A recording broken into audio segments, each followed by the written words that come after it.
Hi everyone, today I want to answer a question that is a bit controversial. This question is that there are people who say since they are advanced in age, they can't learn a language. They say they compare themselves to me sometimes. I can't learn a language the way you are learning because I am more older than you. Others are maybe 40, others are 50.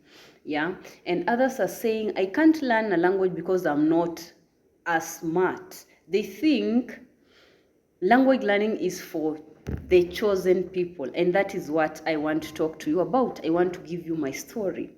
So it's like story time. Okay?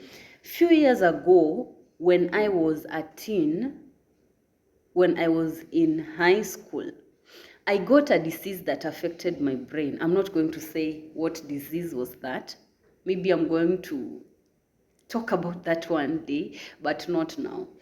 So I got a disease that was affecting my brain. So I couldn't go to places where we have a lot of water, a lot of fire. Actually, someone was talking about this about me yesterday, and I just recalled that period. It was horrible. It was horrible. Yeah. So that disease was affecting my brain.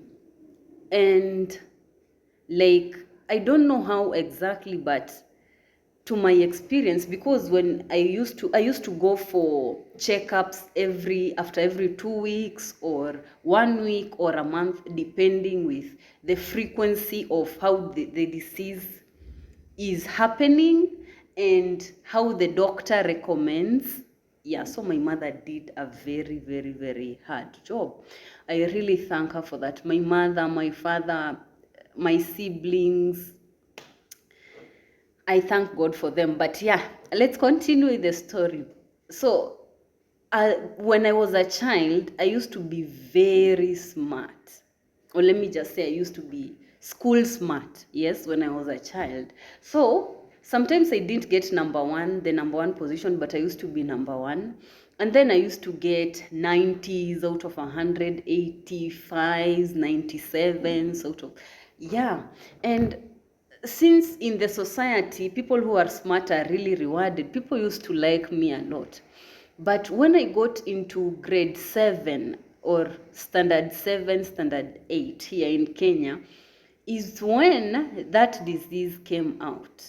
And we were told that disease was from my family. It is hereditary. But thank God right now I don't have it. But yeah, it was hereditary. It is hereditary. So in standard 7, the disease started, and immediately my grades started dropping.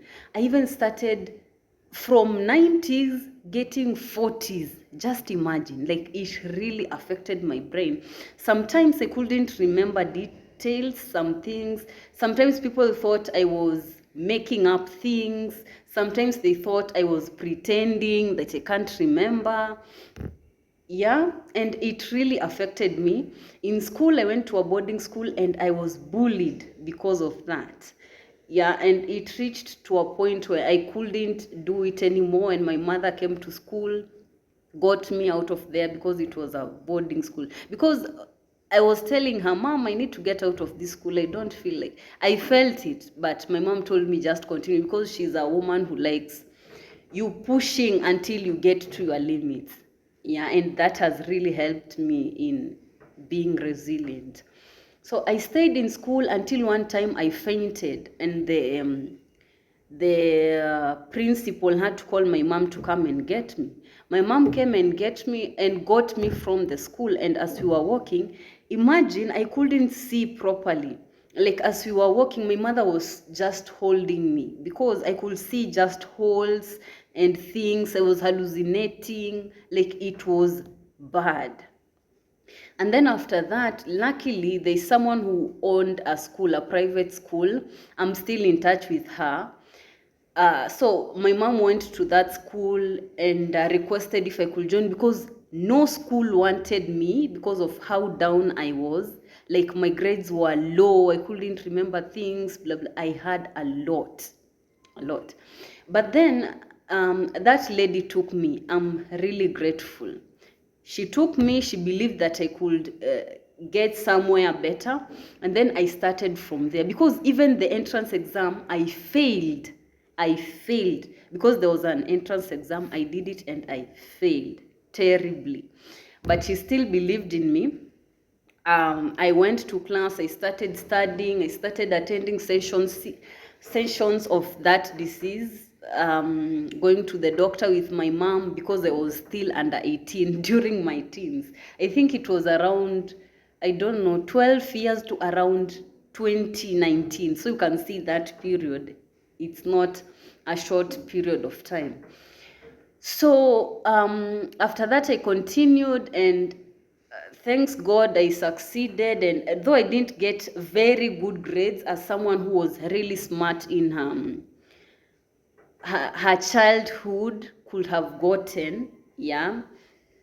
And right now I'm continuing. And then when I wanted to start language learning, I used to ask myself, because of the bullying, the negativity, the whatever, the disease, people were telling me you can't learn something like a language because your brain is not working properly, like people were telling me that. But I just decided, let me go ahead. One of the people who actually motivated me was my father, because I told my dad, I really want to learn Filipino. It was the first language that I learned. I want to learn Filipino. And my dad just looked at me and told me, yeah, I have seen you with a talent of learning languages, because when you go to different places, you pick up that language really fast. So I have seen that. And I know you can do it. I know you can do it. You just start. And that really encouraged me. I started learning, and look where I am right now. So whatever you are going through, whatever the age you think about the age, just look at Stephen Kaufman. Okay, look at his age and look how many languages he can speak right now. So it doesn't matter what you have gone through, the languages that it doesn't matter if you are monolingual or whatever, what you have gone through, or maybe the age or whatever, it doesn't matter. You just go and start. If it is your dream to learn a language, if you want to go to a certain country and you want to learn that language, just learn, because those things that you are putting on yourself, that my brain is too slow, languages are for certain people, that is what I used to tell myself before. And that can be because of bullying, okay, because of people telling you certain things. So don't worry, just go on, learn languages. I will see you in the next video. Thank you so much. I hope this video has given you some encouragement or some hope, or these words that I have said are going to encourage you someday. Thank you so much. Ciao.